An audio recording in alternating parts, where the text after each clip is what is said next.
Hi, this is Ken and Michelle Bass. And you're listening to the Resilient Parenting Podcast.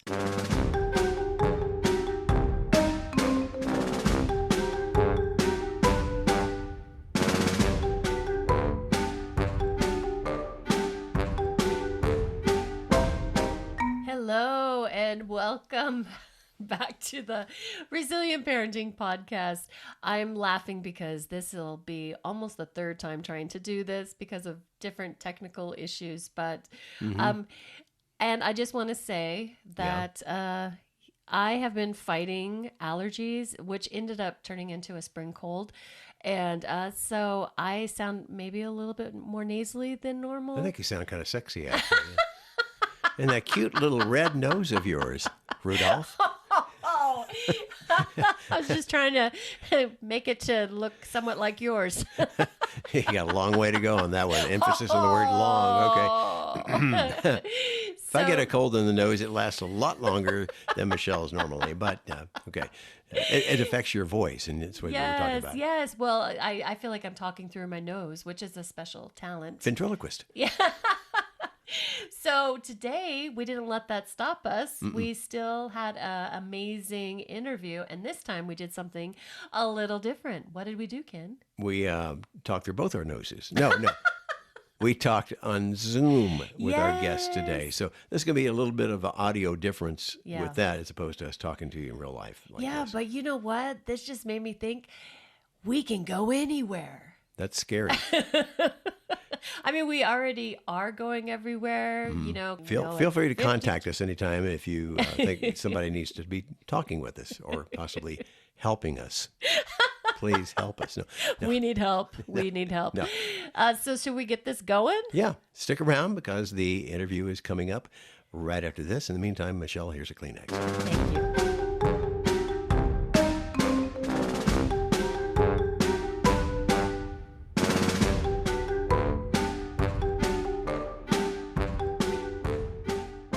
Hi there. We are talking with Katie Francis, the Director of Development at the Idaho Resilience Project in Idaho Falls. We're based in Idaho Falls. Good morning or good afternoon, Katie, or good day.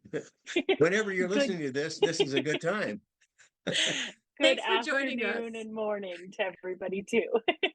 Can you tell he was on radio, a radio morning show? Well, I wrote a couple emails today that literally all say good morning, and I was like, "Oh, it's 2. It's fine." Yeah. Well, your organization, the Idaho Resilience Project, tell us a little bit about that and the kind of programs you guys have. Yeah, absolutely. So the Idaho Resilience Project is a statewide nonprofit, really with this focus around building a statewide system of support for families, children who are working to overcome adversities. And so we've done a lot of work in the last couple of years, especially focused on youth in particular. And really, we have a different collaborative in each region of the state. And so our work has looked a lot different depending on where you are. But we do have some pretty big projects we've taken on that are statewide. I would say a couple of the big ones, we host a series in partnership with Optum. It's called What I Wish You Knew. It's a teen mental health panel. We have one actually coming up in Boise next week, and it is the coolest experience. We've done one in Nampa, one in Twin Falls, and then this one will be Boise. And it is a great platform for teens in the community to tell the adults, like, this is what it's like to be a teen for me right now. But more importantly, here's what I need you to know and how I need you to show up. And so it's a really cool experience that I can absolutely share information on, but that's something big for us. We also, in the past year, have developed a curriculum for middle school students and like teachers, professionals, to help them. There's not really a lot of content that's for that age, like that 5th to 8th grade. They're not quite teenagers. They're not little anymore. And so we actually have worked with a team of developers. I'm one of them. I actually did the social media and digital health. And we worked with the kids in Wilder School District. They actually animated the whole series. Wow. And so we have some videos that we've created. We've got some supporting curriculum. So as you'll kind of see, it's a consistent message around like providing help for mental health. We know in Idaho that it is a huge mental health shortage. I always say we're never going to clinician our way out of this. So, Mhm. how can we build in support and education for families, for kids, for educators to actually kind of move the mark around ideas around mental health? Now, is there any kind of tie-in to a national organization to help you out on this? Nope. This is just No? an Idaho thing. So we do, like this month, we're working a lot with the Children's Trust Fund, and they are definitely part of that National Child Abuse Prevention Mhm. Network. And so we do tie in with a few agencies in that way. But for us, this is just an Idaho thing. This is an amazing Idaho thing. In fact, as you were sharing about what you just created and had the Wilder School District help with it, I was Mhm. thinking future podcast episode, perhaps. So, Yeah. so we're in April, and April is Child Abuse Prevention Month with a focus on strengthening families. Yes. And I'm very excited for you to share with everyone what you've brought today. Absolutely. So, just for context, I've actually been in education for the last 15 years. So, nonprofit is totally new to me. I was an elementary teacher, I've been a principal, a district administrator, like you name it. So, working with Mhm. kids has been my whole world. And in the past 5 years, I've actually become a certified trauma and resilience trainer. And so, we work with schools and community organizations all over the state. And I would say every training I do, this is like the number one thing I tell people like, hey, if you're going to listen for 5 minutes today, this is the 5 minutes I need. so, Okay. um, so this idea of flipping your lid is what I wanted to share with everybody today. And this is something like as a parent, as anybody who works with kids, it's this idea of like, how do we tie in our own self-regulation and use that to help understand like how we communicate with kids and even like our partners and Mhm. the neighbors' kids. It doesn't matter. Like this idea is something you can use with all humans.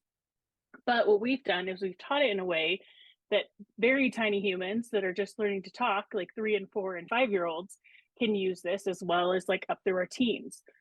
So the first way I'm going to explain it is you use your hand. And so we teach it to kids that this is their hand. And so this is your brain. And then this is your outer brain. And Okay. so when you talk about the different parts, this is my tiger.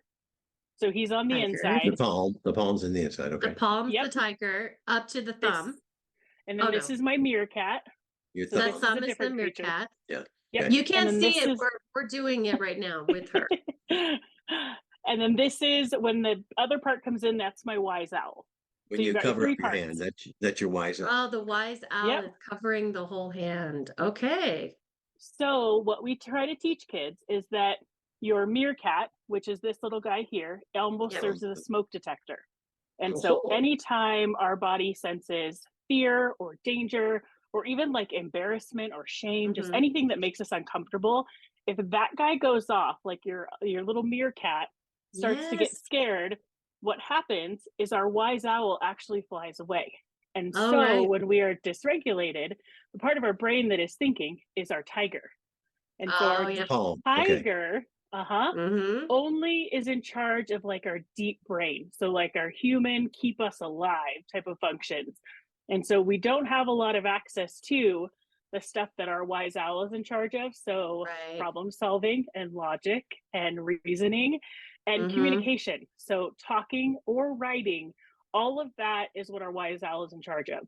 So, what you do with that information is you teach kids in a way to recognize, okay, this is what I look like on a regular day. Somebody said something and they hurt my feelings, and now I'm mad. So, Okay. my, Let's say what you're doing right now for because this is not video. Your oh, hand, yes, one hand over the other hand, which is in a ball, yep. and you have your thumb sticking out. And we're going to share some videos afterwards. Is this demonstrated on any of the videos that you've shared? It's in like most of them. There's all Okay. sorts of Okay. different Okay. versions. Yeah, Okay. absolutely. Good. So when you describe kind of the way your hand is covered, your wise owl is over the top of your brain, that's when Mhm. everything is firing and we You know can what? learn new information. And yeah, Sorry, it kind of reminds me of like when a bird or the wise owl is in the nest and they're mhm, like cuddling with you and keeping you safe yep. and you're content and you're warm and safe.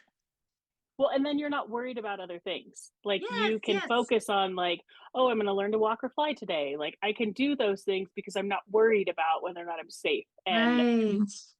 but what happens is when that flips and we start to really teach kids, like, what does it feel like when I know I'm not okay? So, do I feel it in my Mm-hmm. stomach? Like, does my face get hot? Do my palms start to sweat? Because if we Mm-hmm. can teach them to notice the sensations first, they Yes. don't have to completely blow. And so they can start to learn some of those tools to stay regulated. And the other part, like, I think the three big questions that we always try to remind people is one, when we're flipped, right? Like if you've got a kid who's screaming, yelling, tantruming, whatever that looks like, Mm-hmm. that is never the time and place to ask, like, what did you do? Why did you do it? You better go Wait, what? apologize. Because Or a 9 times out lecture? of 10, well, what do they say when you're like, well, what'd you do? I don't Well, I know. don't know. Well, why'd you do it? Well, I don't I know. don't know. Because they really don't. Like if they are flipped and their tiger is out, they don't Mm-hmm. have that access to that part of their brain that makes sense of anything. So the Right. things, and I would wish I could like print this on a tag for people to wear, but when you're talking to somebody who is dysregulated, right? Like out of balance for whatever reason, the only questions you ask are, how can I help? Mm-hmm. What do you need? And then the biggest one is, let me know when you're ready. Like we don't get to decide Mm. when people start to feel okay again. So They get to true. decide. And so when you teach kids, if they scream, I'm ready. No, you're not. Like, I'll know you're ready when you're using a calm voice and your body is calm. And like, so kind of going back and forth a little bit. But then when their brain is ready, their body's Mm-hmm. ready to learn, then you can kind of unpack, okay, help me understand what happened. But it's just Yeah. asking those questions of like, what do you need right now? Do you need to take a walk? Do you need to get a like take a drink? Like I can't tell you how many of the world's problems I've solved with a Cliff Bar or Nutrigrain bar because kids are Yeah, hungry. yeah. Like you just got So to true. start basic. But yeah, And I so love the I idea of the meerkat because when I think mhm, of meerkats, they're always standing up and looking for danger, always always. like on alert and like trying to like assess the situation is what Well, I and there's see. always someone watching. That's the thing. Like that's what we tell the Yes. kids is like it's totally normal that we're always looking for something. Like our body's job is to keep us safe. Hmm. But when they flip, like it's our idea, like let's create a space where they don't have to feel like they're scared, that they don't have to go so like far out of bounds to. And I think it's this idea when you teach kids that it's totally normal, like stress and being scared of things is regular. Like everybody does it, grown-ups have to deal with it, and we're teaching and modeling them it's okay to not be okay. Like Hmm. that's the key. And so we teach them when you're feeling this way, it's not the time or the place to try and fix it. Like, let's calm Yes. down. What are the ways we can calm down? And then when we're ready and they're back in control, then you can kind of integrate it a little bit. And I do this as a parent. Like, I'll tell my Yeah. son, because he is a small version of me, and we go Head to hard. head. Like, oh my Hmm. gosh. And he is so smart, but he is so stubborn, just like his mom. So I'll tell him, like, when we start to get into some sort of conflict, if I'm Mhm. frustrated or whatever it is, I'll tell him, hey, dude, I'm not ready. I need a minute. I'm not mad. I just need a minute and then I can talk about it. And he'll do the same. Like, he's learned, and he's only 8. Like, he'll be like, hey, mom, I'm going to go take a break. And he'll just go sit kind of by himself for a minute and then we can talk. Because otherwise, we used to just roar and Do you nothing ever is talk in accomplished. code? Do you ever talk in code with them, like saying something about the meerkat or the wise owl, or if they're Not understanding all that? anymore. I No? can Yeah. tell him. I just can use the word that I can tell him that he's flipped or I'm flipped, and he knows what Oh, that means. okay. That's Yep. so I think the why Ken was asking is because with our youngest, there's times I've never heard of this concept before of the meerkat, the tiger, and the wise owl. We talked in a couple back episodes. Anyway, we were talking about the different colors of Hmm. and the same kind of concept of like where your emotional state is. And we actually have like yellow would be meerkat. So the Yep. yellow would be like I am ready to like lose it. And Yep. like I'm like frustrated or, but our youngest will send us a text and just say yellow. And that is something that we had agreed upon when they were regulated, when their Yep. wise owl was there, and we all were, the wise owls were with us that day. And Yep. we If they say red, the tiger's out. Yep. We said, for us to be able to understand and how we can help you, can you Mhm, just give us a clue? Like just say yellow and we'll know, okay, you're trying to regulate right now. And so mhm. sometimes if they say yellow, I'll just bring in like ice water or I'll just and not say anything Yep. just to give them another regulating tool and then I'll walk away. And that's really worked for our family. Awesome. But you also brought up something, and I wonder if you could share more about it. Like, how can caregivers, you shared how you do that with your child. How can caregivers, because we all have a tiger in us, and a meerkat, Mhm. and a wise owl. So how can we show that and model it to our kids? I think the big thing is understanding that in when we talk behavior, like in Mhm, general, just human behavior, is a form of communication. So if you don't think of it in a way of like this is a personal attack and they just woke up mhm. today to piss me off, like that's not it. It's taking pause of like, okay, what do they need from me right now that they're not getting? And like with my kiddo, it's attention. Like a lot of times, the function of behavior is to get something or get out of something. So it's Mhm. really, if you're to that point that you're super irritated or you feel like you're going to just yell, or I'm taking away all your toys and you're never watching TV for the rest of your life. Like, if that's the response we've gotten to, like, we're flipped. And so Right. I've had to realize too, if I'm going to a place of like huge earth shattering consequence, or I'm going to send you to a room where I even like feel like I'm going to start to yell, like, whatever that is, Mhm, it's mhm. me recognizing, wait a second, like I'm not okay, I'm dysregulated. And so Mhm. for me, like I will actually just say that to him, like, hey, I just need a minute, I'm not okay right now. And he's Mhm. learned, like, I'm not in trouble, like it's not a, Right. there could be a consequence coming. But I think Mhm. the most important thing to model for kids is teaching them it's okay to need a minute and to just take a little Yeah. bit of a breather and then come back and we can have a conversation that's like safe and we're all together. So I am so straight with my son. I just tell him like, dude, I just need a minute. I'm not okay. And And So they learn. parents can do this between themselves also, right? Oh well, oh yeah. yes. Yes. Yeah, If you you say you're in yellow, I'm bringing you Haagen-Dazs here. well, you're the reason why I'm usually in yellow. Oh, sorry. I could be like, I okay, love that. kids, it's not the time. I could I actually say, don't poke the tiger. no, Poke the don't poke the tiger. Well, and I was funny. I was doing a training last week and I was telling that group too of this idea of like recognizing when you're flipped. But I think sometimes we have such unrealistic expectations of people when we communicate, and then we Mhm. get frustrated because they didn't do what we wanted them to do. Same with Right. kids, but it's like inspecting what we expect in a way. And also I love the idea of, if I'm telling you about a problem, you start that conversation with, hey, I want you to listen, or I want you to problem solve. Oh But yeah. oftentimes we get so frustrated because they're trying to fix it, and I'm like, stop fixing it, like I just want you to listen. Apply So that to me. Yeah, it's all about our awareness. Yeah. any overall advice for the families or, anybody in community, professionals, whatever, and how to use this or how to approach this with Yeah, like what other could folks? Yeah, what could they do? What could we do? right now. Well, I think it's something that can just be such an intentional conversation. Like, I think it's really like the video clips that we're going to drop in as resources. There's some great ones for like younger ages. There's some that are just, deep into the science and really calling the parts what they are, like the Mhm. amygdala and your deep brain and all that. But I think sitting down and having a conversation with your family, or if you are a provider, like teaching a kid, hey, these are the different pieces, this is how it works, but then you have to practice it and you have to model it. So if you're going to Practice say, it. hey, we're really going to work on this together, that I Mhm. don't want to fight, I don't want there to be conflict, I just want to understand.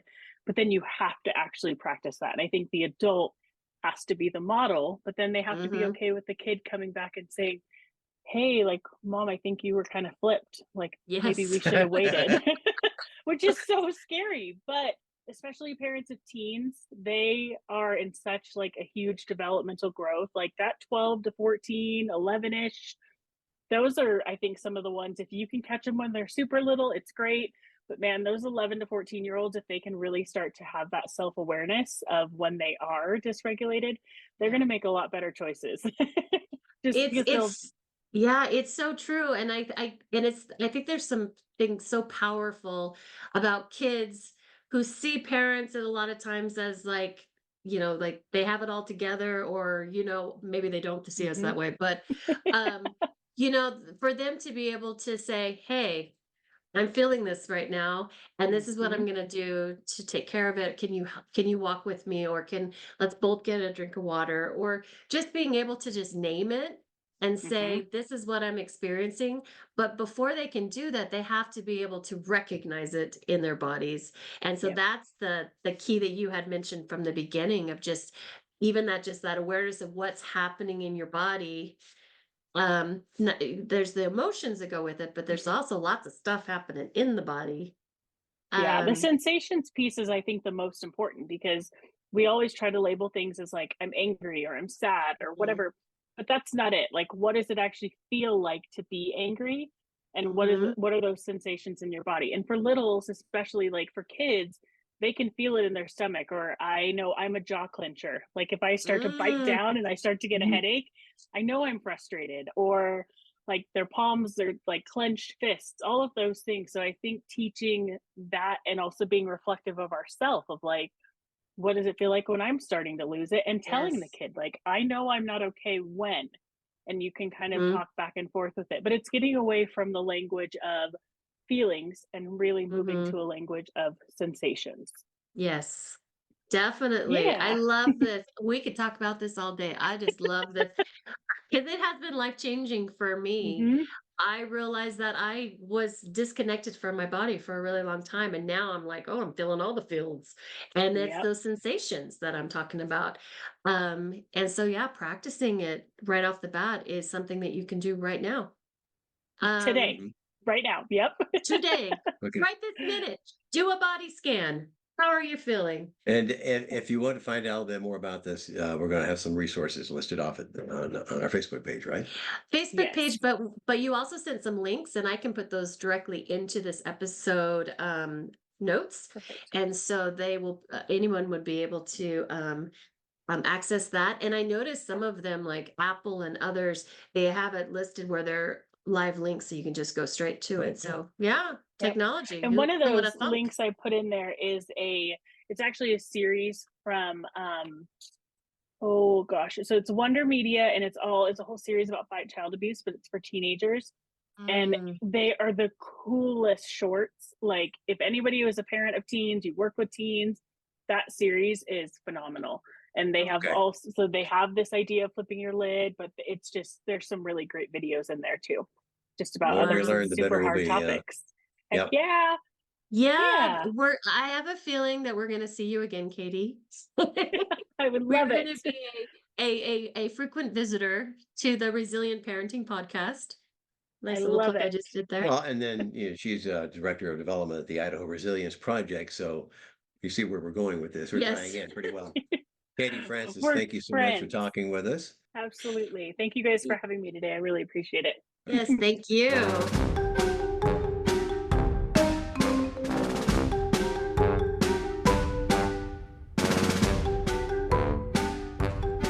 This podcast is brought to you by the Idaho Children's Trust Fund.